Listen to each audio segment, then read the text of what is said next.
അതെ, നിങ്ങളൊക്കെ പഠിക്കുന്നത് എന്തിനാ? ഈ PSC എന്ന് പറഞ്ഞിട്ട് ഇതിന്റെ പുറകെ നടക്കുന്നത് എന്തിനാ? ചോദ്യം കേട്ട് ഞെട്ടിയോ? അതിന്റെ ഉത്തരം നമുക്കറിയാം. എങ്ങനെയെങ്കിലും എത്രയും പെട്ടെന്നൊരു ജോബായിട്ട് ലൈഫ് ഒന്ന് സെറ്റിൽ ആവാൻ വേണ്ടിയിട്ട് അല്ലേ? ഇതേ കോൺസെപ്റ്റിനെ നമുക്ക് നമ്മുടെ പീരിയോഡിക് ടേബിളില്ലേ, അതായത് ക്രമാവർത്തന പട്ടിക, ആ പീരിയോഡിക് ടേബിളിലെ മൂലക ആറ്റങ്ങളിൽ അപ്ലൈ ചെയ്താലോ? നമുക്കറിയാം, ആധുനിക ക്രമാവർത്തന പട്ടിക ആവിഷ്കരിച്ച വ്യക്തി ആരെന്ന് ചോദിച്ചാൽ ഹെൻറി മോസ്ലി ആണ് അല്ലേ? ഹെൻറി മോസ്ലിയുടെ അറ്റോമിക നമ്പറിന്റെ അടിസ്ഥാനത്തിലുള്ള മോഡേൺ പീരിയോഡിക് ടേബിളില് 118 മൂലകങ്ങളുണ്ട്. അതായത് അറ്റോമിക നമ്പർ 1 ഹൈഡ്രജൻ തൊട്ട് 118 ആര് വരെയാണ്? ഓർഗനസോൺ വരെയുള്ള മൂലകങ്ങളെ നമുക്ക് അതിനകത്ത് കാണാം. ഈ മൂലകങ്ങളൊക്കെ എന്തിനു വേണ്ടിയിട്ടാണ് രാസപ്രവർത്തനത്തിന്റെ ഭാഗമാകുന്നത് എന്ന് ചോദിച്ചാൽ നമുക്കും ഒരു ഉത്തരവുണ്ട്. എന്താ? സ്ഥിരത നേടാൻ വേണ്ടിയിട്ട് അല്ലെ? സ്റ്റേബിൾ ആകാൻ വേണ്ടിയിട്ട്. അപ്പോ ആറ്റങ്ങൾ രാസപ്രവർത്തനത്തിന്റെ ഭാഗമായിട്ട് സ്റ്റേബിൾ ആകുന്നത് എങ്ങനെയാണെന്ന് ചോദിച്ചാലോ, അവിടെ നിങ്ങൾ 3 കാര്യങ്ങൾ അറിഞ്ഞിരിക്കണം. ചില ആറ്റങ്ങൾ എന്ത് ചെയ്യും എന്നറിയോ? ഈ കെമിക്കൽ റിയാക്ഷനിൽ പങ്കെടുത്തിട്ട് തന്റെ കയ്യിൽ നിന്നും ഇലക്ട്രോണുകളെ നഷ്ടപ്പെടുത്തും, അല്ലെങ്കിൽ വിട്ടുകൊടുക്കും. ഡൊണേറ്റ് ചെയ്യുമെന്ന് പറഞ്ഞാലും തെറ്റില്ല കേട്ടോ. എന്നാൽ മറ്റു ചില ആറ്റങ്ങളോ ഈ ഇലക്ട്രോണുകളെയൊക്കെ വാങ്ങുന്നു, അതല്ലെങ്കിലോ നേടുന്നു, സ്വീകരിക്കുന്നു, ഗെയിം ചെയ്യുന്നു എന്ന് പറഞ്ഞാലും തെറ്റില്ല. അപ്പോ ഈ കൊടുക്കൽ വാങ്ങൽ പരിപാടി മാത്രമാണോ ആറ്റങ്ങളിൽ നടക്കുക? അല്ല, കൊടുക്കൽ വാങ്ങൽ പരിപാടിക്ക് നിൽക്കാത്ത ഒരു കൂട്ടം മൂലക ആറ്റങ്ങളുണ്ട്. അവരെന്താ ചെയ്യുന്നതെന്നറിയോ? തന്റെ കയ്യിലുള്ള ഇലക്ട്രോണുകളെ മറ്റു മൂലക ആറ്റങ്ങളുടെ ഇലക്ട്രോണുകളുമായിട്ട് പങ്കുവെക്കും, അല്ലെങ്കിൽ ഷെയർ ചെയ്യും. അങ്ങനെ ഒരു ടൈപ്പ് ബോണ്ടിങ് ഉണ്ടാക്കും. അപ്പോൾ ഇലക്ട്രോണുകളെ വിട്ടുകൊടുത്തുകൊണ്ട് അല്ലെങ്കിൽ നഷ്ടപ്പെടുത്തിക്കൊണ്ടോ, ഇനി ഇലക്ട്രോണുകളെ സ്വീകരിച്ചുകൊണ്ട് അല്ലെങ്കിൽ നേടിക്കൊണ്ടോ, ഇനി ഇലക്ട്രോണുകളെ പങ്കുവെച്ചുകൊണ്ടോ ആറ്റങ്ങൾക്ക് എന്ത് ചെയ്യാം? രാസപ്രവർത്തനത്തിന്റെ ഭാഗമായിട്ട് സ്ഥിരത കൈവരിക്കാം.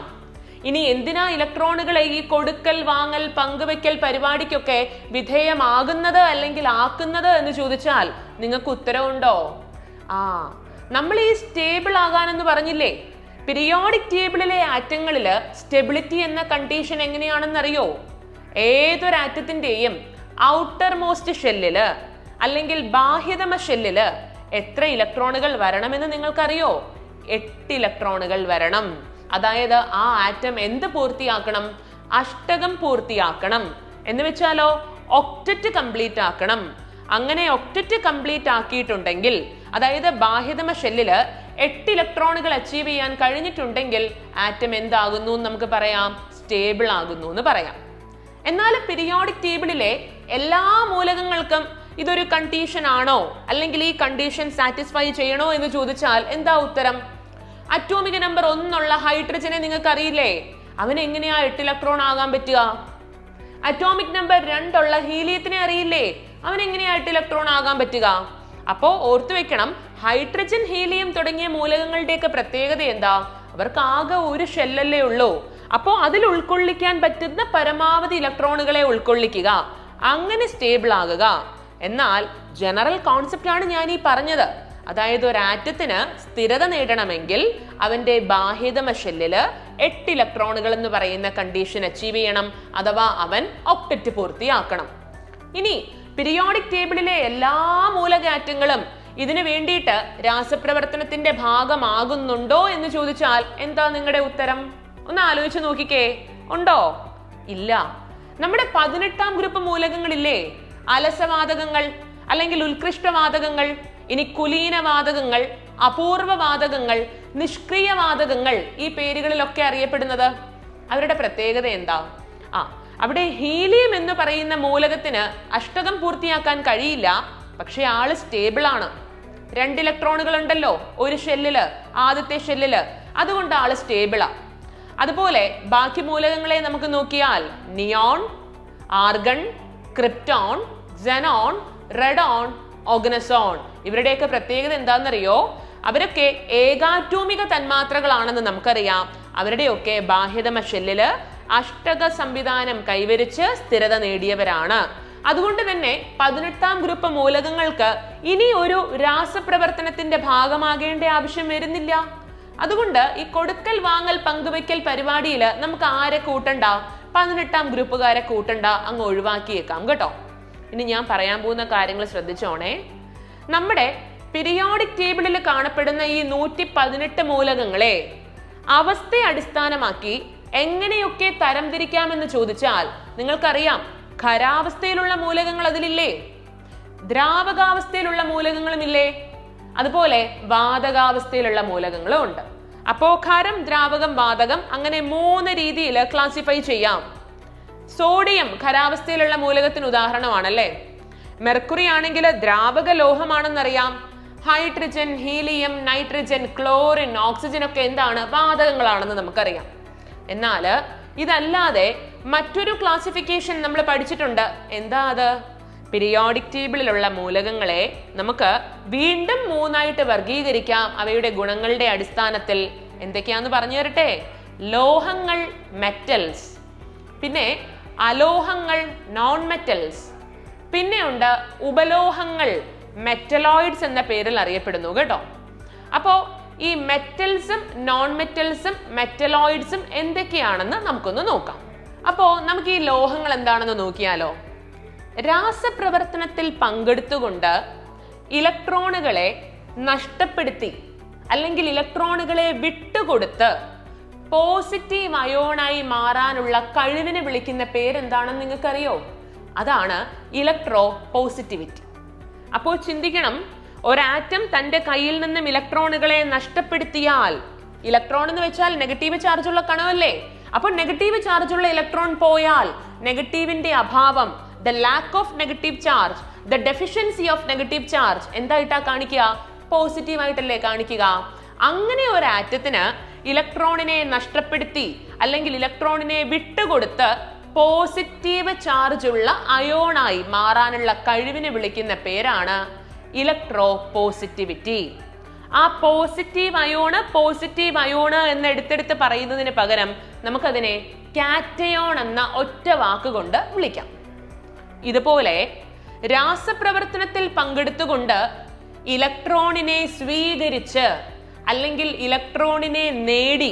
അപ്പൊ നിങ്ങൾ ചിന്തിക്കുക, ഇലക്ട്രോണിന് നെഗറ്റീവ് ചാർജാ, ഇലക്ട്രോണിനെ നേടുക, സ്വീകരിക്കുക എന്ന് പറയുമ്പോൾ കൂടുതൽ ഇലക്ട്രോൺ വന്നു ചേരുവല്ലേ, ആറ്റം കൂടുതൽ നെഗറ്റീവ് ആകുമല്ലേ. അപ്പോൾ ഒരു ആറ്റത്തിന് രാസപ്രവർത്തനത്തിന്റെ ഭാഗമായിട്ട് ഇലക്ട്രോണുകളെ നേടി അല്ലെങ്കിൽ സ്വീകരിച്ച് നെഗറ്റീവ് അയോൺ ആയിട്ട് മാറാനുള്ള കഴിവിനെ വിളിക്കുന്ന പേരാണ് ഇലക്ട്രോ നെഗറ്റിവിറ്റി. കണ്ടോ? ആ നെഗറ്റീവ് അയോണിനെ നമുക്ക് ഒറ്റ വാക്കില് എങ്ങനെ പറയാമെന്നറിയോ? ആനയോൺ എന്ന് പറയാം. അപ്പോ ഓർത്തു വെക്കണം, ഇലക്ട്രോ പോസിറ്റിവിറ്റി കൊടുക്കാനുള്ള കഴിവ് പോസിറ്റീവ് അയോൺ കാറ്റയോൺ ആകുന്നു, നെഗറ്റിവിറ്റി വാങ്ങാനുള്ള കഴിവ് നെഗറ്റീവ് അയോൺ ആനയോൺ ആകുന്നു. ഇനി നമ്മുടെ ലോഹങ്ങളുടെ പ്രത്യേകത എന്താണെന്നറിയോ? അവര് ഭയങ്കര പോസിറ്റീവ് മൈൻഡഡ് ആണെന്നേ, അവര് ഇലക്ട്രോണുകളെ വിട്ടുകൊടുക്കുന്നവരാണെന്നേ.